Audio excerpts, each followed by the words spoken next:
Hello, everybody. We are expecting big time severe weather across the western mid to lower plains today, bringing the threat for strong winds, large hail, and even a robust threat for tornadoes.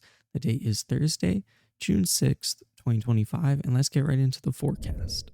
Starting on our day one convective outlook from the SPC, we have a large slight risk spanning from the Texas Mexico border going up to southeastern Colorado and then going towards Tulsa, Oklahoma. Additionally, we have a long leg shaped marginal spanning from Tulsa, Oklahoma, all the way up to the northeastern corner of the United States. And then for our marginal risk area, we have a marginal risk of wind spanning from Tulsa, Oklahoma, all the way to the northeastern corner of the United States. For our hail outlook, the Storm Prediction Center has outlined a 15% slight risk of hail spanning from the western Texas Mexico border, southeastern Colorado, and then central Oklahoma. Again, I would not be surprised if this was upgraded to a moderate later in the day, but just know to expect very large hail. And then last but not least, we have a 5% slight risk of tornadoes spanning from the southeastern corner of Colorado all the way down near Lubbock, Texas. I would not be surprised if this was upgraded to a 10% hatched later in the day, given the ingredients out in front of these storms later. And then, of course, we have a marginal 2% spanning a much wider range, spanning almost our entire slight risk area from that western Texas Mexico border all the way up into northeastern Colorado and spanning all the way to Tulsa, Oklahoma.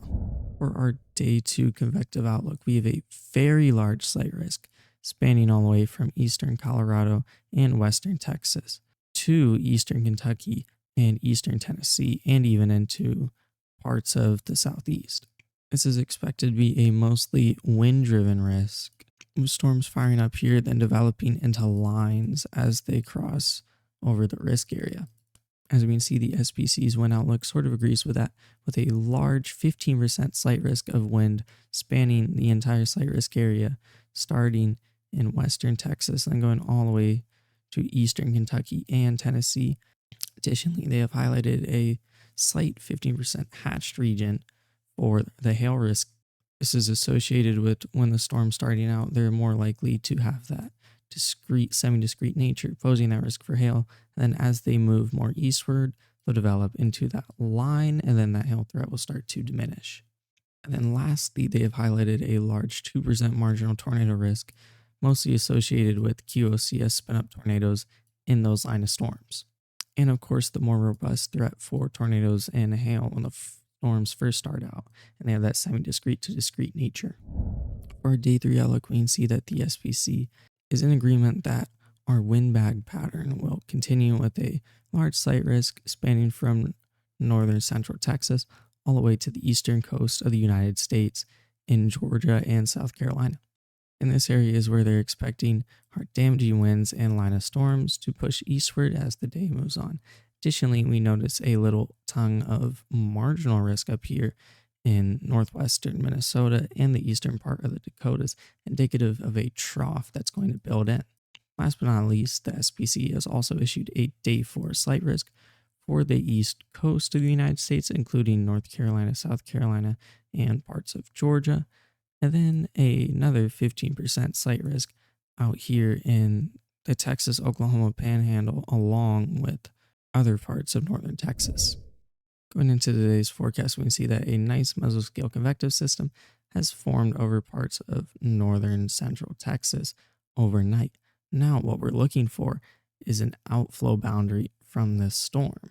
And if we look at the satellite view, bang, right there, we can see the outflow boundary pushing off of these storms.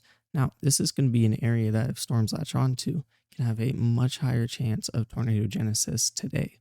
Now, as we see in our satellite loop, we can see that the outflow boundary is pushing further south. Where this boundary stalls, it will likely be somewhere in this region, but it is sort of unclear at the moment.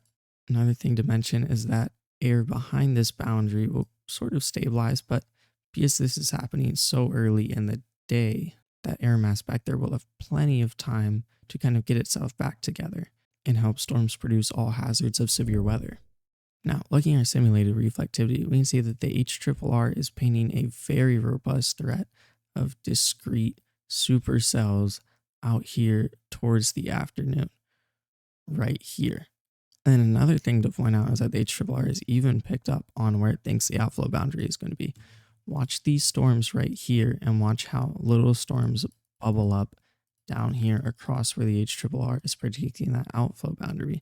As we move forward, there we go, right there. So the HRRR is predicting our outflow boundary to actually be just south of Lubbock, Texas, right about here.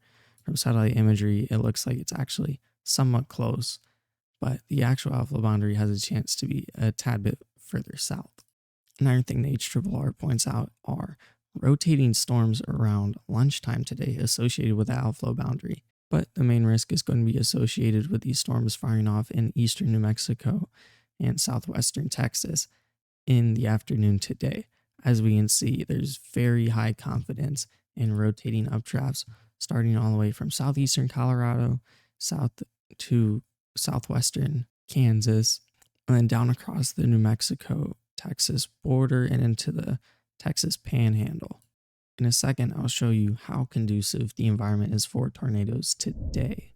Here is our predicted temperatures today, and first thing we notice is that outflow boundary. And as I move further into the day, we are going to see quite a bit of recovery behind that boundary. Temperatures creeping back up into the lower 80s and high 70s. Additionally, we do see our daily differential heating boundary sort of develop around this region, helping with lift for these storms. And then the last thing we'll notice is as we move into the afternoon and further through the day, a warm front is actually going to get draped over this region, increasing spin up here for any storms that develop in southeastern Colorado to southwestern Kansas. Our dew point temperature today, the first thing we notice is the dry line budding up back here, and that's going to be the initiator for our storms today. And in front of the dry line, we see moist air in the lower to upper 60s in our main risk area. And then we actually see a decent warm sector in front of these storms. So the potential for long track supercells is definitely there. For our Cape/shear model, there are definitely a couple things to take away. First and foremost, this air mass is juiced up in front of our storms with a tongue of up to 2,000 to 2,500 Cape up in southeastern Colorado and southwestern Kansas, and a tongue of up to 3,000 to 4,000 Cape in our main risk area down here in southeastern New Mexico, moving into northwestern Texas and into that Texas Panhandle. Secondly, we notice that our shear vectors are going to be almost perfectly perpendicular to our boundary back here, which is going to be one of the causes for our discrete storm mode today. Now, something that can happen with this are a lot of storm splits and thus storm mergers from the splitting storms merging into storms. Now, this could mean two things. There are destructive and constructive storm mergers. So a merger could actually temporarily increase spin in a cell and cause a little spin up, or it could sort of destructively interact with that storm and shorten the time of potential for tornadoes and really ramp up that wind threat. And the last thing we're going to look at before we look at our sounding is the helicity in the air at different levels. So 0 to 3 kilometer and 0 to 1 kilometer. To start, this is our 0 to 3 kilometer SRH, and we can see that it is plentiful out here in front of our storms. And both of our little danger sectors up here in southeastern Colorado, southwestern Kansas, and down here in our New Mexico, Texas risk area. As we move further into the day in the afternoon, we can see that it stays strong in front of our storms. So even the storms that fire off early with the help of that outflow boundary will have the chance to get organized. And as we move later into the day, when that low level jet really starts to crank, that's kind of when we see that updraft helicity maximize out in front of these storms. So this means strong updrafts, which means the chance for very large hail and organized storms for longer, which means a tornado threat for longer with our organized storms.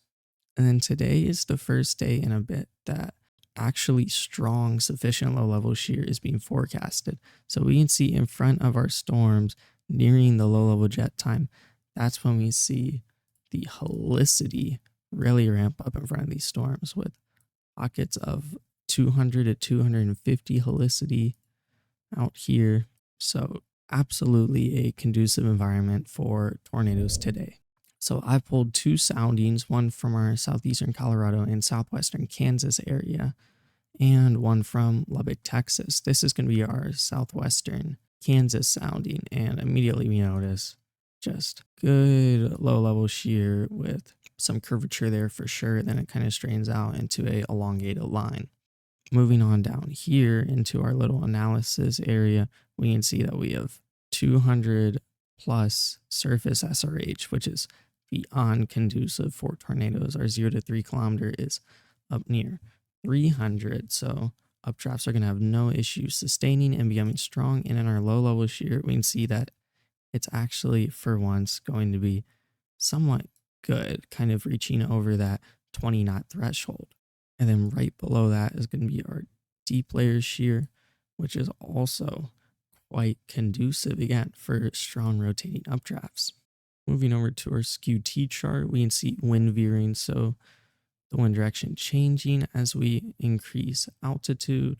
We notice a low LCL and a high LOC caused by some capping, but that is looking like it's going to be resolved by heating in that region.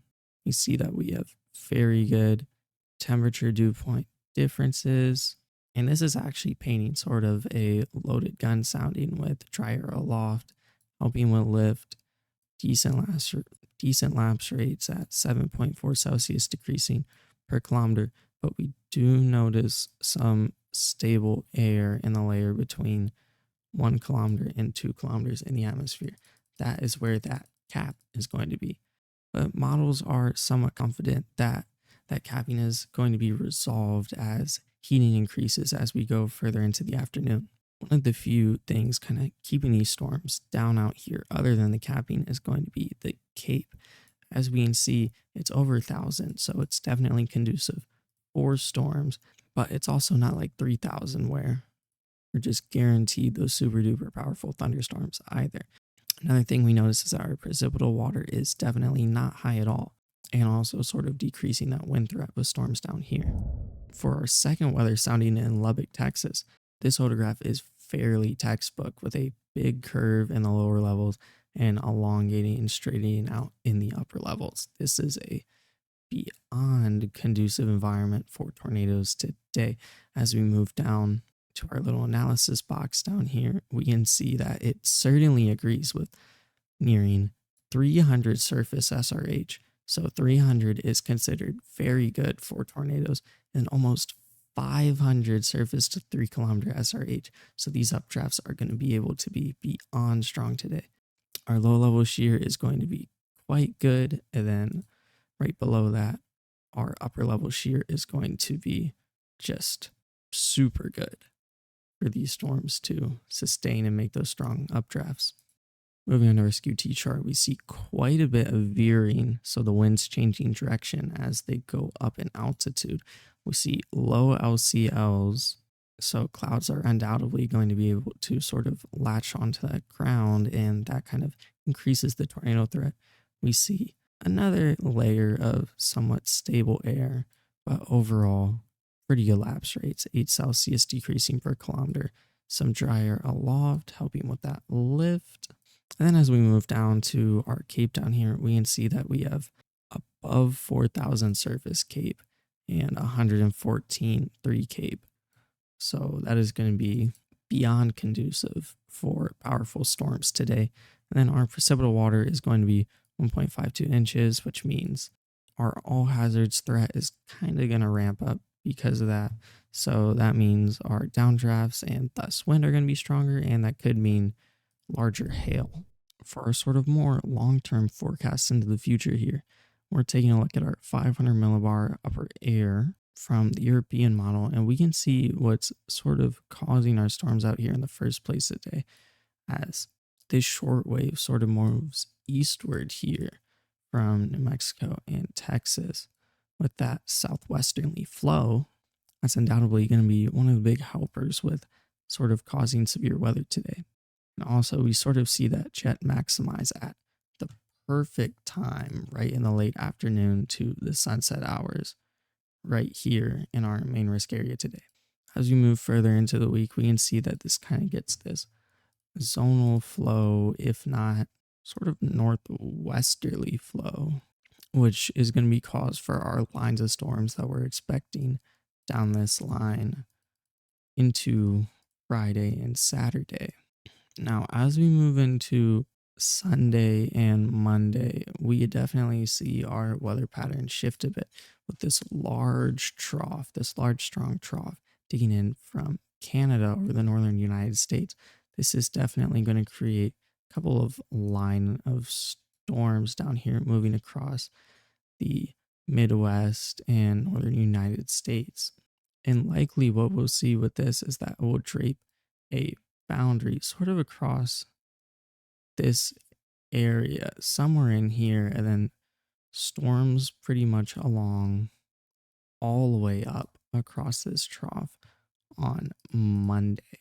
And as we move further into Tuesday, this trough is still going to be causing likely severe weather in this entire region. So definitely widespread severe weather from this.